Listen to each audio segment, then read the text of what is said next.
for me, before we met, I was like a guy that knows how to like take care of himself, like well-dressed, nice car, like presents himself in a really, right? But that's what I would have put down on my dating site or whatever, as my things, like, you know, nice car, takes care of himself, is neat. Well, after the first date or on the first date, we walk up to your car. My beater car, yeah. And you've got like a massive old man's Buick. And the back seat is piled high with just junk. And you're like clearing out the front seat for me. And I'm like, oh God, like that was not what I was normally going after. Right. That was not what I found attractive because, you know, kind of taking care of your appearance was actually something that was important to me back then. So if I had seen a photo of your car before we'd gone on a first date, I would have like, oh, he's not neat, he doesn't care, and blah, blah. Like, would I have gone on that first date? I don't know. All right, so this is from last week's YouTube video. Right. Nice.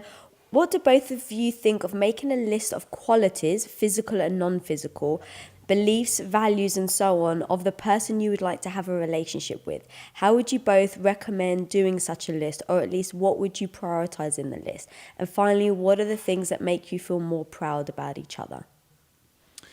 P.S. Lisa, love your accent. Thank you. Nice. Oh, those feel like two very different I would say leave questions. the last one out, Yeah, and then let's talk about the list making. Well, here's what's interesting to me.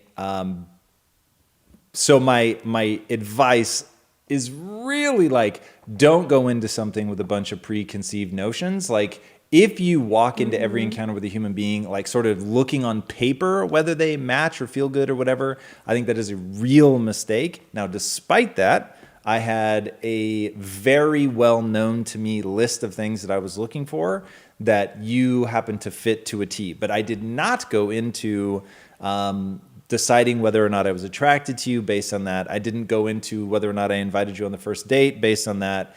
It really wasn't until we were quite deep in our relationship and I realized, whoa, like I'm really in love. Like this is something that I'm super interested in, like really committing to, that I looked back on the breakdown I had given people back in college of what I was looking for, and that you happened to match it like to the letter. But it was not at all part of my thought process with you. It was not in my conscious mind whatsoever. And one thing that I see a lot in people is, especially now with online dating, is you're really making a decision on paper before you make a decision in real life. And that just wasn't a thing when you and I were on the dating scene. So it didn't exist, so we didn't come up like that.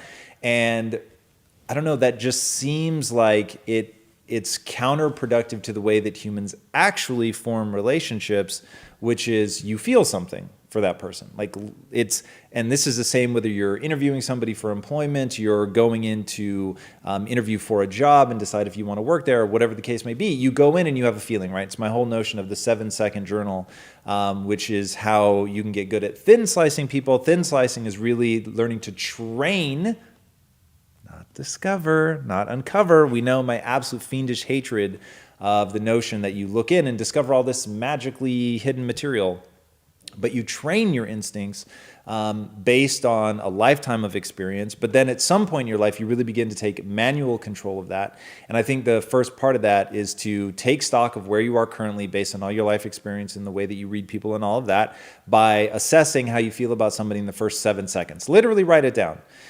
Write down how that person made you feel. And then if you are in a fortunate position where you have an ongoing relationship with them, you can reflect back on your 7-second journal of how you felt about that person and see if you were right. And that will begin to shape and morph your instinctual response to people over time. And I think that that's really, really important. So while I had enough self-awareness to turn inward and generate a list of the things that historically I had been drawn to, I never put that at the forefront of my mind. So if I were very unfortunately to find myself in the position where I was on Tinder, and because of Reddit, Unfortunate because there's something would have happened between me and you. Just you, because barring you dying, or I guess catastrophic mental illness that I don't see coming, I never ever plan to be on Tinder. So, but if I were to find myself on that And because of Reddit, I've been able to see like there's a /Tinder and people post like the most sort of horrific or funny exchanges that they have with people on Tinder. I'm mortified. So I would use online dating for sure if I found myself in that position, just because it's such a fast way to get through the numbers. But I would be really, really careful not to draw, like I would try to cast a pretty wide net and try to get way deeper into a conversation or something before I would roll somebody out. Yeah, and I think it kind of comes down to really like understanding, like for me, it would be the fundamentals of a person versus what they do or what they like. And he put that, right? Their values. I think that was part of the question. Yeah. But even that, like... But like, for instance, like growth mindset, right? Because there might be something that I don't agree with you now, or there might be something that we're not on the same page, but we've both got a growth mindset, so it means we can work towards it together. But if I had written everything down on Tinder, I wouldn't have put, I have a growth mindset. I didn't have that language. Right, sure. But I guess if you don't have that language, it means that you're not necessarily there yet. You're not into that world. So would you rule me out? Maybe. I mean, I don't know. But like, I agree with the small things. Like, for instance, for me, before we met, I was like a guy that knows how to like take care of himself, like well-dressed, nice car, like presents himself in a really, right? But that's what I would have put down on my dating site or whatever, as my things, like, you know, nice car, takes care of himself, is neat. Well, after the first date, or on the first date, we walk up to your car. My beater car, yeah. And you've got like a massive old man's Buick. And the back seat is piled high with just junk. And you're like clearing out the front seat for me. And I'm like, oh God, like that was not what I was normally going after. Right. That was not what I found attractive because, you know, kind of taking care of your appearance was actually something that was important to me back then. So if I had seen a photo of your car before we'd gone on a first date, I would have like, oh, he's not neat, he doesn't care, and blah, blah. Like, would I have gone on that first date? I don't know. But it was the fact that you weren't embarrassed by it. I think that was kind of interesting enough. And I was like, okay, you held the door open for me. Like, who cares what car you have? You held the door open for me. That was the first time ever I'd had a guy hold the door open. And I'd been dating a guy for 4 years before that. So would I have given you a chance if I'd seen into like all the little things, that your apartment was a mess, that you only had like 3 things in your entire house? It was tuna, crackers, and Twizzlers. No, red vines. So it's like, again, like for someone who didn't have a healthy diet, like all these things would have made a difference. But if I had like made sure like, okay, you have to hit these marks before going on that first date, like I don't know if we ever would have gone on that first date. And then within that, I found all these small intriguing things that I never realized existed. But it seemed like you started by saying that you should care, like you should walk in with your list of big things. Just as not in your your list of small fundamentals of who you are as a human being. Like, I respect my family. I have a growth mindset. I am open to being changed. That's what I mean by like the big things, because then it doesn't matter like if you're messy or if you're tidy or if you're broke or if you're rich or if you're smart, if you're uneducated, like none of that matters. If you've got a growth mindset and you have like a drive, then everything else will come. Like, it doesn't matter to me. So I think so here's what I heard in the question. Do you walk in like with that? Like when I went to the Greek fair and I wore on my shirt, I'm looking for a Greek tutor. Yeah. Like, do you walk in with like something pinned to your shirt that says must have a growth mindset, must care about your family? On your first date, would you say? Yeah, like is your Tinder profile like don't bother contacting me if you're not, like, I see this on Reddit all the time, like so the guy spoofed this, is really funny. Like, if you're not 6'4" and you're not wealthy and you don't drive a nice car and like all this stuff. And like, is that obviously not those things, but do you put in your Tinder profile like a list of things like you better have or don't contact me? That's tough. I mean, look, I haven't been in the position, so I think it's definitely hard when you get there to know. And how long have you been at it for? Like, if you've been doing it for 3 years and you still haven't found the one, but assuming it's my first time, I wouldn't let them know.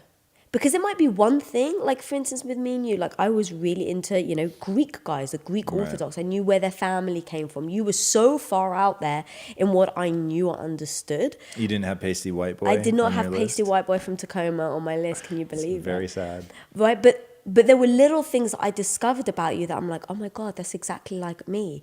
Or wow, you understand me. Like no one ever got me like that. Like the first Christmas gift, we just met, and the first gift you gave me was a book of art. Nobody ever. And white strips, right? No, that was No, the that next was one. later. But you got me that book of art. Right. I had been into art for a long time, and no one ever said anything except for my mom. My mom was the only one that was like, wow, you're really good. And No, your ex-boyfriends really made it easy. You know that, right? I mean, maybe. But I'd never had a guy who was interested in that talent of mine, that respected the talent. So all these things I wouldn't have known about you if I hadn't have given it a shot. So, you know, and then on our first date, me and you, we just hit it off. Like I literally was like, if I'm going to, and I remember thinking this, and it's like, don't be so stupid, like forget it, you know, that's ridiculous. But I remember on our first date, me sitting opposite you, like I was so like just in awe by you. Like you're so handsome and intelligent and well said and honest. You were so brutally honest. That I will so with give all you. these things that I didn't expect I wanted from a guy, like the brutal honesty thing, I never would have articulated it like that. Like even to the point where you made me uncomfortable, you were that honest, which I loved, because I was like, I've never been here before. Like you're taking me in like all these new places. So again, like giving things a try, even if they don't fit the bucket, I think is so important. Even now, like we're both open to new things, like scuba diving, or you know, I'm not open to scuba diving. I want to be very clear on that. snorkeling. Snorkeling, Yeah. yes. But anyway, so I wouldn't be so dogmatic on things with a list, but I absolutely would have my own list that I would like look at every so often.